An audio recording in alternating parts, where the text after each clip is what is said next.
Hello and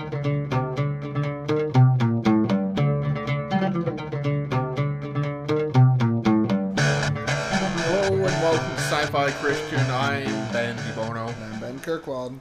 And so just to explain, the microphone in the room, not the elephant in the room, it's the microphone. The microphone Literally. in the room. So, at the time you're watching this, there's a video that's going to be coming out on their YouTube channel where Matt and I, for those of you who only watch the Game of Thrones reviews, Matt is the founder of the Sci-Fi Christian. He's my co-host on the main podcast.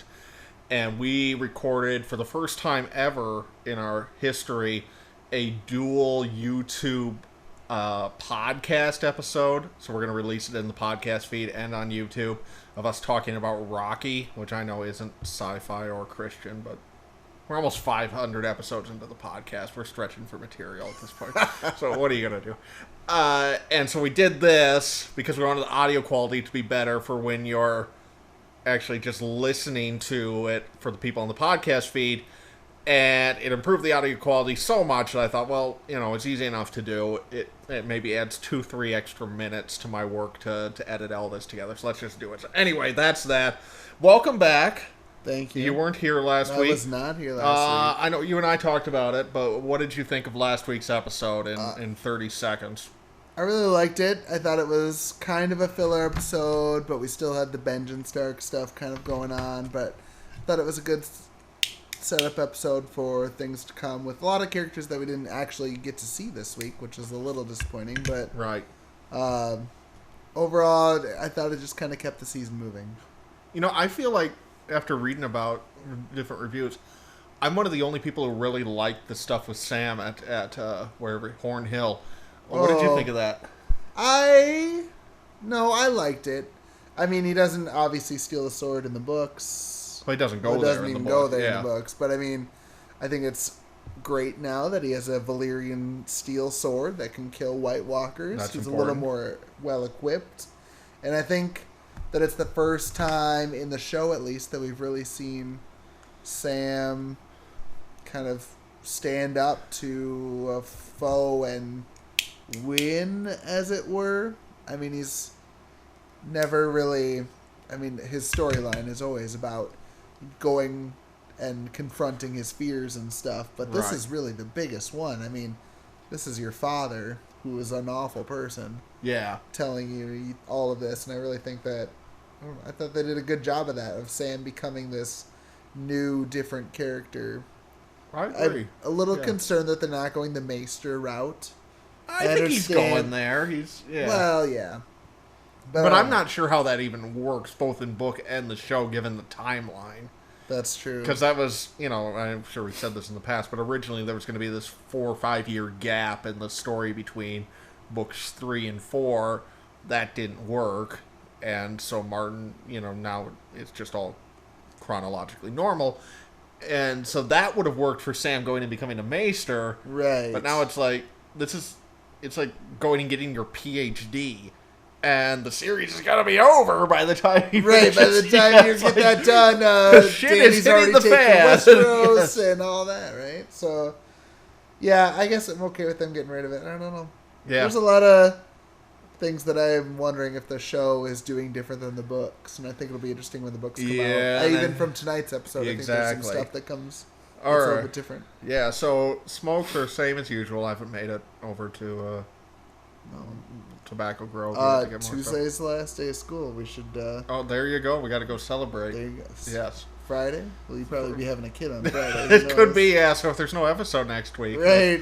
Then you know that Ben had his kid. So there you go. There needs to be... so I've told Annie that she can either have the kid early this week or after next Sunday, because I have tickets to... there's a theater in town screening Lawrence of Arabia in 70mm, and I have tickets to that. I can't wait, and I might not be able to go if my kid shows up. For sure next Saturday night. Exactly. Yeah, that's exactly what's going to happen. Yeah, so we'll see what happens. But we will do there will be an episode at some point. for next week. We'll just figure it out. Exactly. It'll be summer for me, so we can really just figure it out. There you go. You just come over. And right, in the middle of the day. Or we can go to Tobacco Grove, and I'll pick you up, and we'll record it in the car. Whatever, man. Whatever. Exactly. Anyway, what are... You bought this beer, so I did buy this beer. My sister-in-law... I was over in the craft brew section of my local liquor store, which is massive, by the way. And she was like, "Oh, look at this! This drawing is cute." And I said, "Well, let me look at it." And so this is an Imperial IPA, which is from Omnipollo. Nowhere I'd ever heard of. Yeah. Does it have a state on there or anything? I'm looking. It's very small print. Well, you all can do your research at home. Oh, distributed by 12% Brooklyn. Brewed and bottled by Crazy Mountain Brewing Company of Denver, Colorado. That's right. I do remember looking at that. Gotcha. You want to do the honors? Since it's your beer. Oh, yeah. Thank you.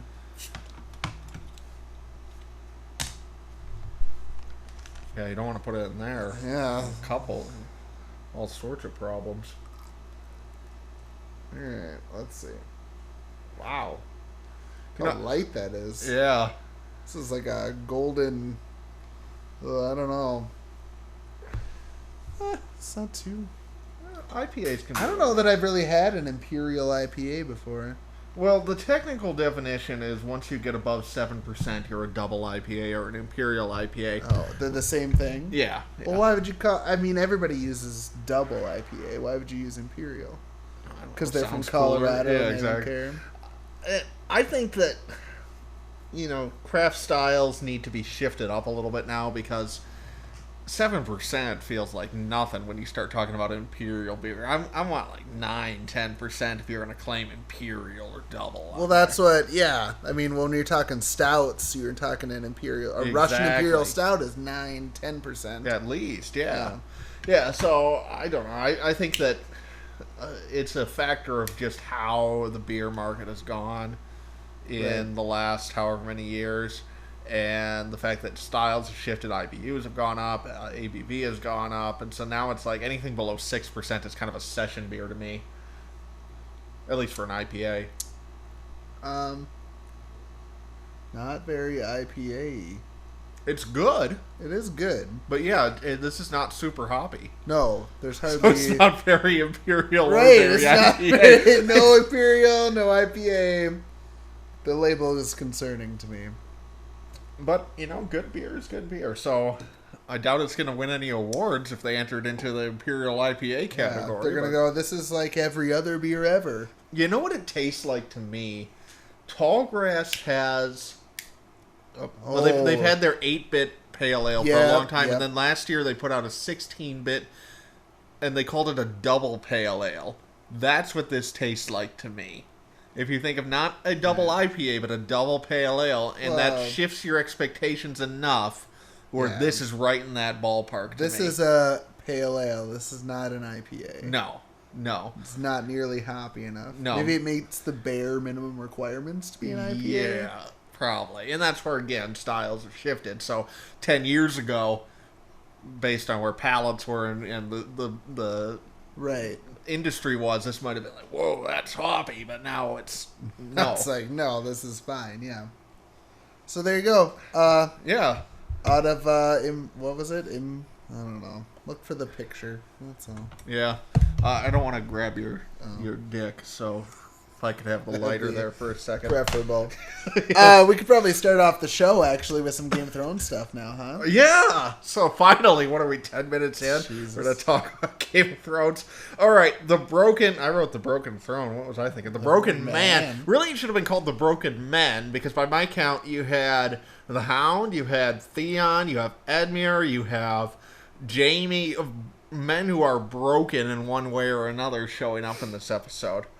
Kind of like last week, though, not a lot of different locations, so no Dany this week. Yeah. Much to my sadness, no Bran.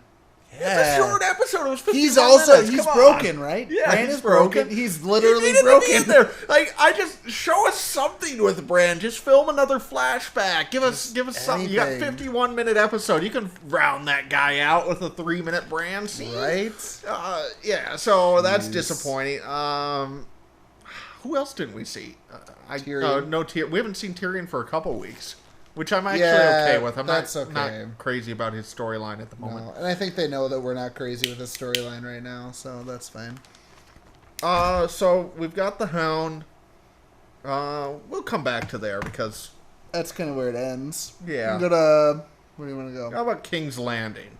Yeah. What do you think's going? Are you a believer in Marjorie's transformation? No, and I wasn't last week either. But this week with that rose drawing, I think even further confirms that she's just, this is the way the game has to be played, so I'll play the game this way. Exactly. She figured out how to beat the High Sparrow. Well, she is attempting to beat the High Sparrow. I won't say that she figured out how to beat him, but she has said, I'll play the game. Exactly. Which is more than anybody else is willing to do. And so I feel like it's kind of like a generational shift to here, right? Like, the old generation wants to play the game the old way, but now the game is shifting to this new way, and you need to play it that way. And she figured it out. And, well, if you think about it, it really even ties into Dany's story when they're talking about the Lord of Light and all this stuff, too, where now this new storyline and this new Game of Thrones is going to have to do with religious beliefs, whereas it had to do with power beforehand. So I really think all those storylines are kind of shifting in that direction.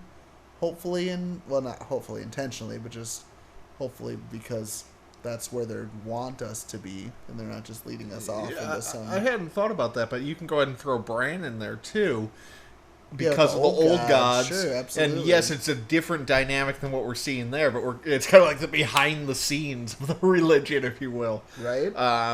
And I know that that's been a theory for a long time, that are the old gods really Bran and people like him speaking through these trees, and it certainly seems like that might be where we're going. Right.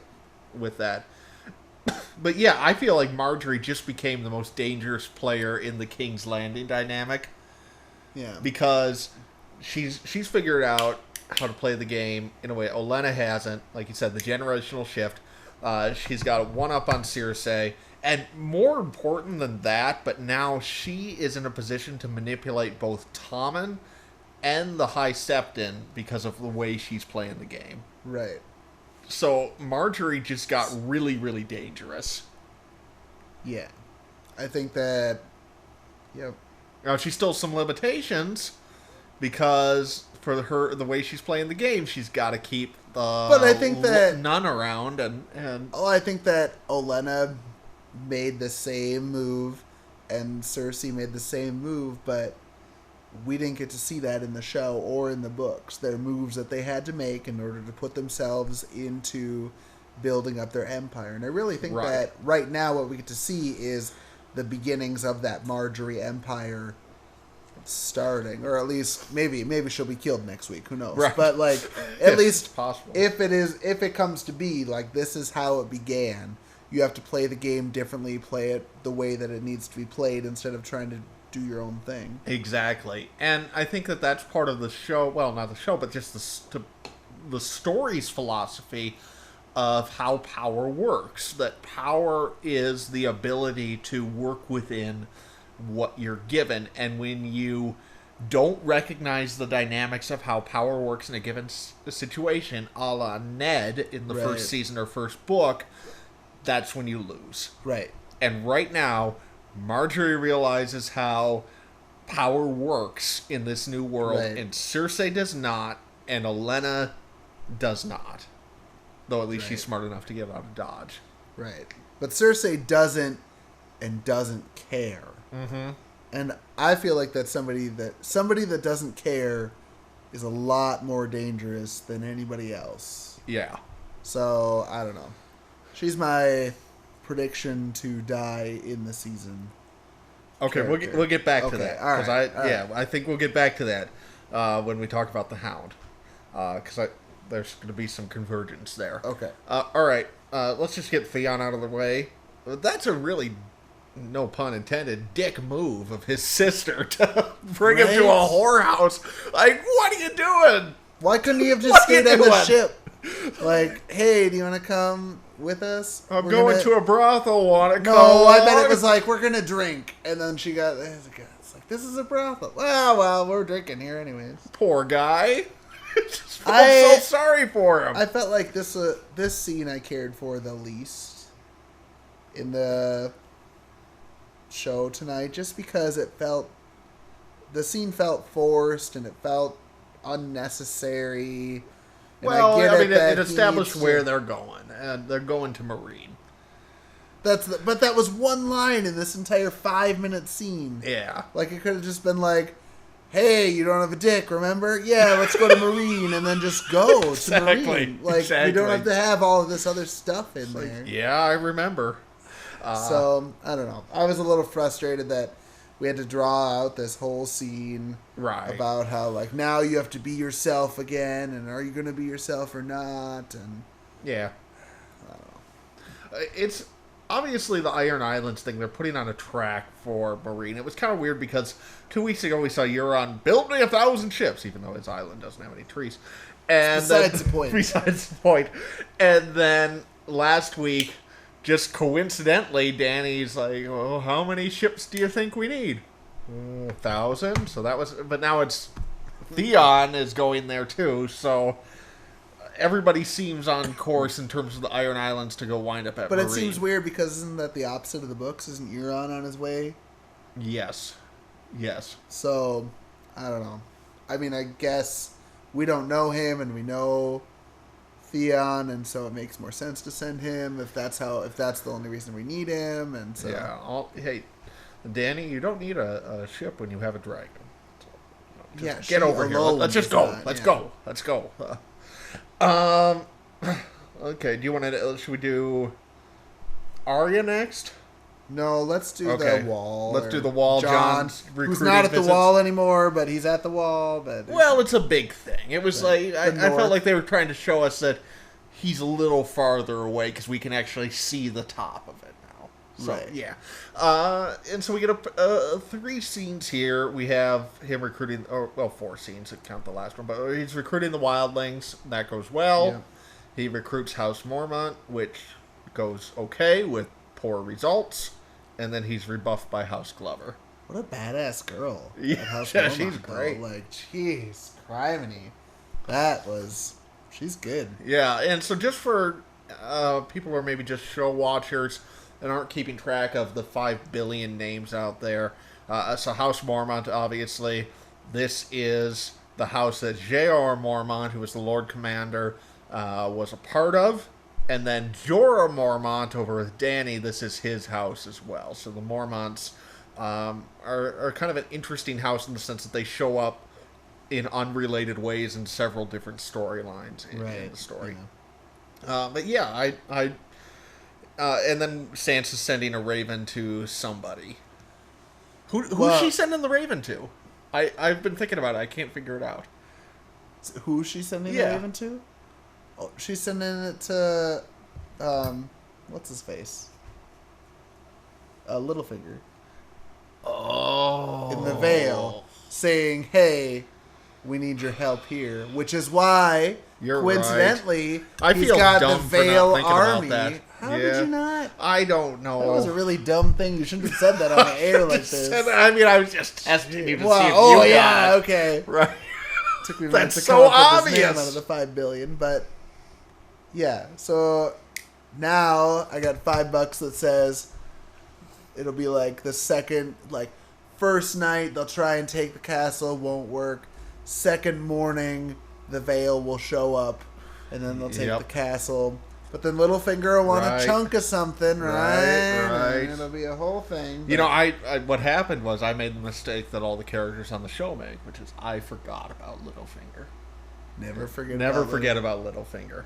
Right. Okay. River Run. Bronn is back. I didn't think we were ever going to see him again. That was great. It was good. He's going to die sometime, but it's good. So there's a little bit of a disconnect here, I think, for book readers, because now this whole everything we are seeing with Jaime's storyline is actually from the books. From book 4. Book 4. So we thought we were done with the books. I mean, I remember saying at the end of last season, well, that's everything from the books. But now both the King's Moot, right, and now this. Well, let's go back 4 years in the timeline and then bring all this stuff up again. Which I kind of like it because they weren't able to get everything in, and it would have slowed things down too much. And so now they're recycling some of those subplots they had to get over with, which I was okay with. Well, hopefully they're in here because now they're important. Mm-hmm. Where George was like, by the way, guys, you actually need to include that because this is going to happen. Yeah, their little hotel room powwow they apparently had with George R. R. Oh, did they? Yeah. I missed that story. Yeah, that's how that came out after the whole Hodor thing, where I guess they got together in a hotel room a year ago with George, and he spilled the beans on several things. Well, he had to. Yeah. Which doesn't mean that what you're seeing is going to be the same as in the books, because Martin has made it clear that the way he writes is he has an idea of where he's going, and then he writes organically, so he's not a outliner who is like heavily outlining stuff. And so I think what he gave them was the big moments in the end game. So just so you know, get yourself Hodor's here. name is going to come from Hold the Door, and just so you know, this is important. But that doesn't mean it's the same as how we're seen. Right. So, yeah, it's essentially him saying, get here, and then this, and this have to happen along the way. And however you get yourself there is your business. How long were they in this hotel room? I don't 1,500 pages worth? 10 minutes.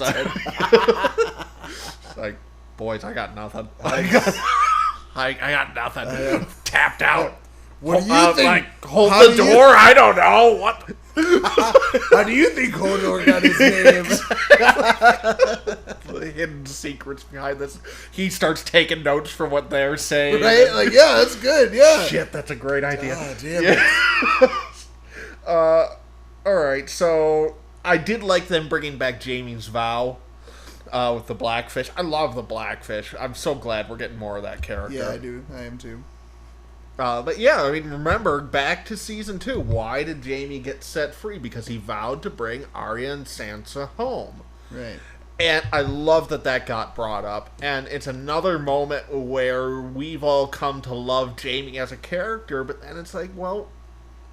He didn't follow through. He didn't follow through, and the honorable thing would be to put himself back in captivity. And of course he's not going to do that, but it's they're kind of... I just love that character arc, and all the credit in my mind goes to Martin for this, because what he did is he put a character out there who we only heard about. And yeah, we saw him in some scenes, but he's never a POV character for the first several books. And he puts him out there, and then we start getting him as a POV character in book 3, and he deconstructs completely everything we've thought about this character. Right. And now he's deconstructing the deconstruction, and it's great. Great character work. And that's why Jaime's so fantastic. Arya and then the Hound? You gonna do it in that order? Or do you want to do Arya at the end? No, Arya... Either way, it doesn't matter. Alright, so Arya is heading home if she lives that long. Which she will. She has to. Mm-hmm. Right? Right. Well, I remember also saying that about Ned in book 1, so it's really hard for me to be able to... I feel like Starks that get beheaded die, and Starks that get stabbed live? Rob got stabbed. Damn it. But see, this is what I told you. I told you, remind me to tell you about the Stark stabbing trajectory. Okay? We just call it the Stark and Sharp Objects trajectory, actually, if we can count Ned in there. Right. So, Ned gets beheaded. Right. Very definitive. Rob gets stabbed, which isn't necessarily definitive, but he dies, so in that case it is. Next Stark and Sharp Objects, we have Jon gets stabbed, dies, comes back to life. And now the trajectory keeps going on. Arya gets stabbed, doesn't even die. So by the end of the series, Starks are just, it's invulnerable down there. My prediction about Arya is that she is going to wander, find her self back on the steps of the House of Black and White. They're going to be the only people that can heal her or whatever. Or she's going to get better and go kill them all. How is she... Who is she going to find? I don't know. But yeah, I agree. There's some kind of convergence that's going to take place there. I feel like she's going to wind up on the steps there. She's going to get better and then go. Because if Arya dies, I don't even know. Yeah. That would be a loss because she has had zero effect on any storyline so far. I will be shocked if Arya dies. And yes, like you could say that about people like Ned, but what you just said is exactly the difference. You have to think about it from a storytelling perspective. That having Ned die when he did and the way he did was perfect for the story. Right. Having Arya die would be a storytelling disaster. At least having her die right now. Right. She could die later. But because she did not affect the story at all. And that, to go back to last season, I think that's why so many of us were convinced, and yeah, there were hints in the story, but it's also why we were so convinced Jon was coming back, because it didn't make any narrative sense why Jon would die there, from a pure storytelling perspective. Whereas with Ned, bringing him back wouldn't have made it. Like, it made perfect sense when you stopped and thought about it. Same thing with Robb. That made perfect sense with the themes and the storytelling and everything. And so, no, Arya's not going to die. And I agree with you that it's one way or another, whether it's for revenge or healing, she's winding up in the steps of the House of Black and White. Yes. And then whatever happens will happen, and then she will get on her boat home.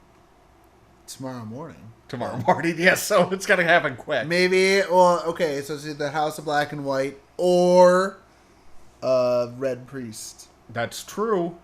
We are in Bravos. That could happen. That's a good point. In the books, they do bring up, I believe, I'm pretty sure that before she gets to the House of Black and White, she does pass a Red Priest who's proclaiming the word, kind of, so to speak. Yep.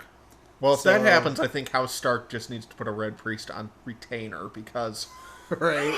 It's like, you guys need it really bad. You guys die a lot. Yes.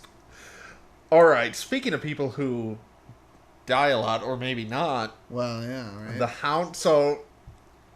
first of all, even more than the Hound, because I knew he was coming back, because I read the clues correctly in A Feast for Crows, as did many people, but there are a few of you out there who didn't buy into that theory. Well, I was impressed that the first scene, like, you saw this guy from Deadwood, I guess. Yeah, Ian McShane. Right.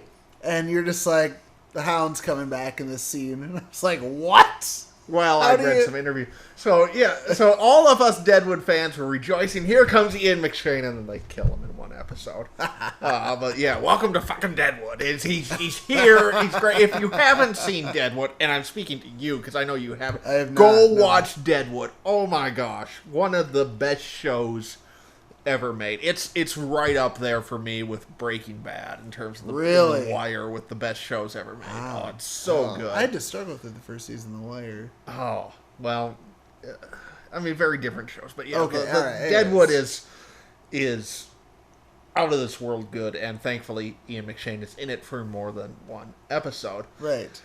What did you think of this subplot? So, well, first of all, did you see the Hound coming back? Well, yeah, I knew the Hound was coming back, I guess, just from everything that... Yeah. I didn't know if he was going to come back in the hints show, in the books and stuff, yeah. Yeah, I guess I assumed at this point they were just going to leave him out of the show. So did I, until Ian McShane basically gave it away in an interview over the summer. Well, there you go, yeah, right. And I'm okay with it. I think that... he hasn't gone through a full story arc yet, I feel like. I feel... Exactly.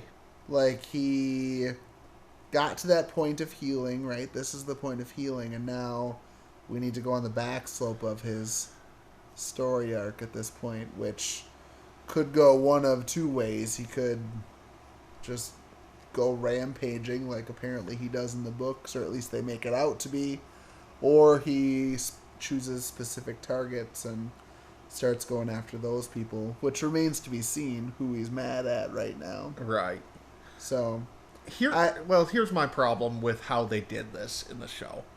I don't necessarily have a problem with the scenes they filmed, but putting them all in one episode, like, they needed to film just a few more scenes. You got to get McShane, keep him around, cancel his flight or something, keep him in town for an extra afternoon, and film just a few more scenes, and then do this scene where he initially comes back in episode 2 or 3, and then parse them out, because then it feels like, even if you just had these scenes, but you parse them out over 3 or 4 episodes up until this point, then it feels to us in the audience like this is taking time and he's getting invested in this community, rather than, oh, the Hound's back and he's a part of this monastic community and it's kind of making sense to him, and then he picks up the hatchet and he walks away. It was too quick. I agree, but then I would also come back at you and say that this season we've been so happy that things are moving so quickly. Yeah, but this was one that needed more time. This is one that it did. You needed to feel like he was living there and finding a place.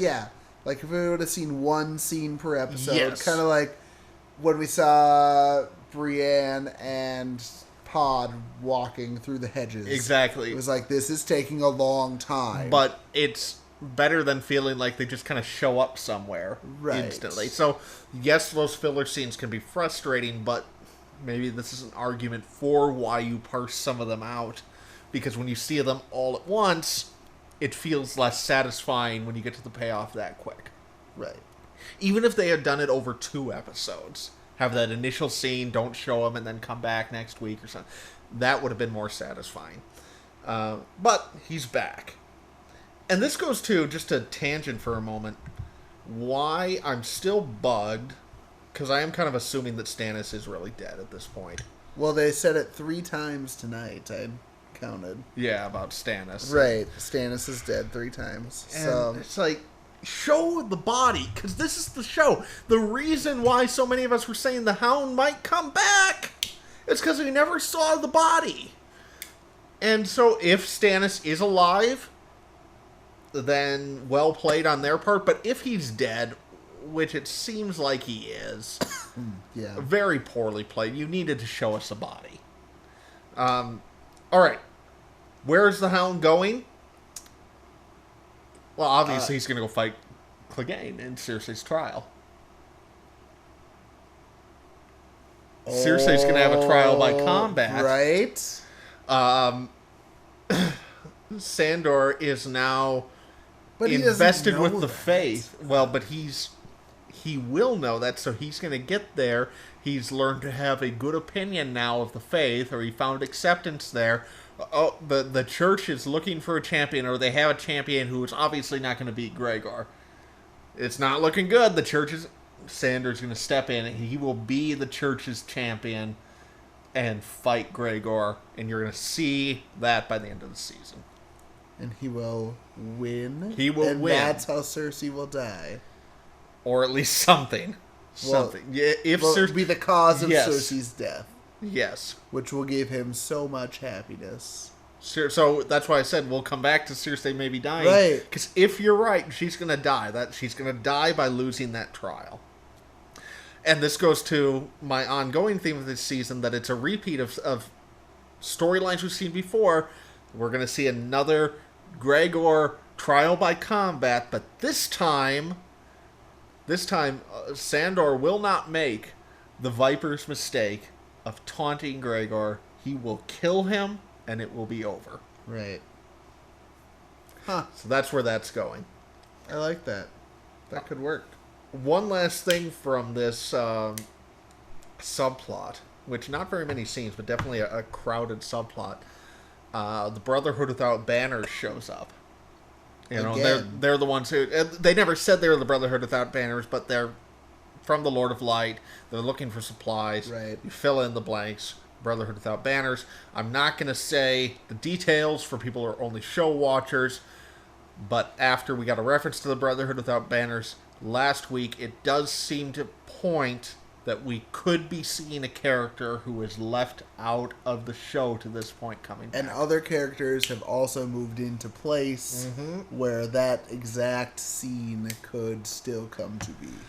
So everything's pointing in that direction. Yeah. So just prepare yourself. Yeah, I did see a preview this week that said that character was in that brand flashback too. Okay, so we'll just leave it there. I don't want to spoil anybody, because even though we're like we were talking about, we're caught up, but we're caught up, but for some reason they seem book stuff keeps bubbling to the surface, right? And I'm not going to say for sure that I think we're going there, but all signs are indicating that's the direction we're going. Yep, and it's going to be pretty thrilling if it is. Yes. Anything else in this episode? I liked it. I mean, I feel like it's I'm not going to call them filler episodes because they're not filler episodes like they have been in seasons 1 through 5.